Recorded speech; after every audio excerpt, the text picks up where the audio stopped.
My name is Sarah Miller, and the biggest turning point in my life came from a letter I was never meant to see. It all started on a completely ordinary Saturday morning.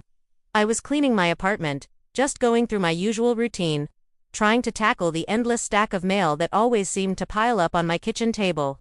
As I was sorting through bills and junk mail, I noticed something that made me pause. It was an envelope with my boyfriend Ethan's familiar, slightly messy handwriting, but my name wasn't on it.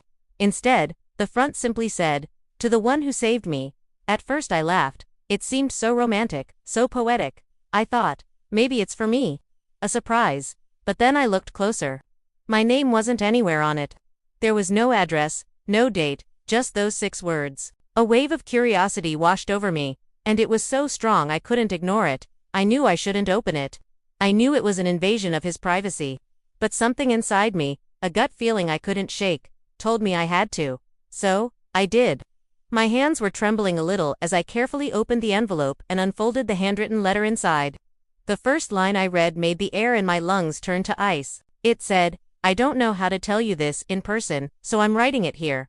You gave me hope when I felt nothing. You reminded me what love feels like again." For a split second, a tiny part of me still hoped it was about me. Maybe this was just his way of expressing things he found hard to say out loud. But then I read the next line, and my world shattered. "I wish I met you before I met Sarah." My entire body went cold. It was like I'd been plunged into icy water. Sarah, that's my name. Before I could even begin to process the words, to make any sense of the betrayal I was feeling, the sound of a key in the lock jolted me back to reality. The door opened, and it was Ethan. He was smiling, holding a bag of groceries, but his smile vanished the moment his eyes landed on the letter in my hand. He froze, his face turning pale. The silence in the room was deafening. My voice came out as a whisper, shaking but somehow calm. "Who is she?" He didn't answer right away. He just slowly put the groceries down, walked over to the couch, and sat down, burying his face in his hands. The weight of his silence was crushing me. Then, he finally spoke, his voice muffled and full of shame. "Her name is Claire." The name meant nothing to me. It was just a name. But the pain it caused felt like everything. I felt my heart physically sink into my stomach. He looked up at me, and his eyes were red and tired. "She was someone I knew before we got together," he explained, his voice cracking.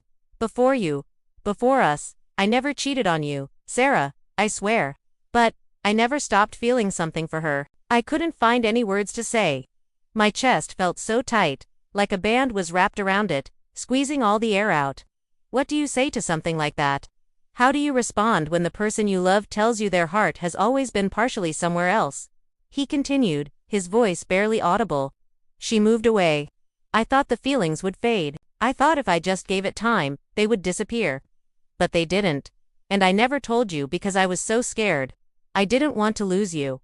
I just stood there in silence, clutching the letter. The paper felt like it was burning my skin. I wanted to scream, to cry, to throw something. But I just stood there, completely numb. Then he reached his hand out, toward me, but stopped halfway. His eyes were pleading. "Sarah, you're the best thing that has ever happened to me. You are. But I can't lie anymore. I can't keep pretending everything is perfect." And then he said the one thing that destroyed me more than any confession of cheating ever could. He said, "You deserve someone who loves you with his entire heart. Not someone who's still learning how to let go of the past." That line, that single, honest, brutal line. It broke me, because in that moment, I realized he wasn't choosing her. He wasn't leaving me for someone else.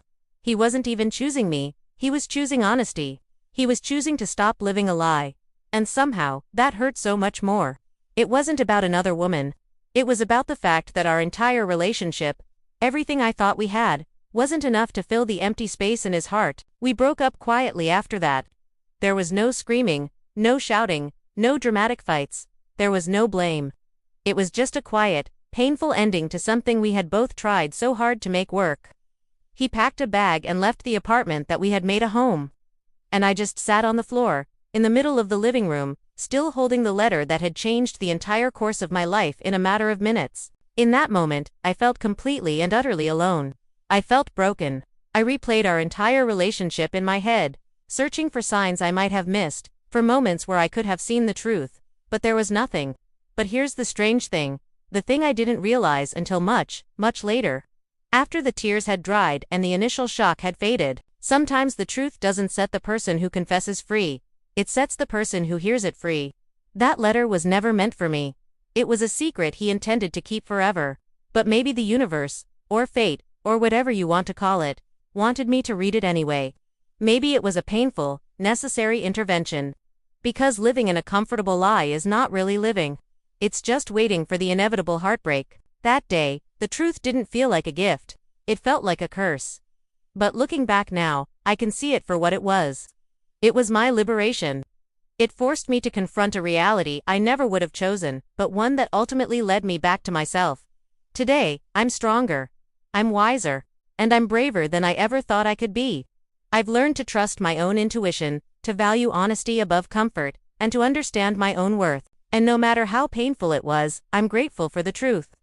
Because that experience taught me the most important lesson of all, that I deserve a love that is whole and complete, and never, ever doubts me. Not even for a second. That letter may have ended my relationship, but it started my journey to finding a love that was real, starting with the love I have for myself. Thank you for listening to my story. If you've ever been through something similar, know that you are not alone, and healing is possible.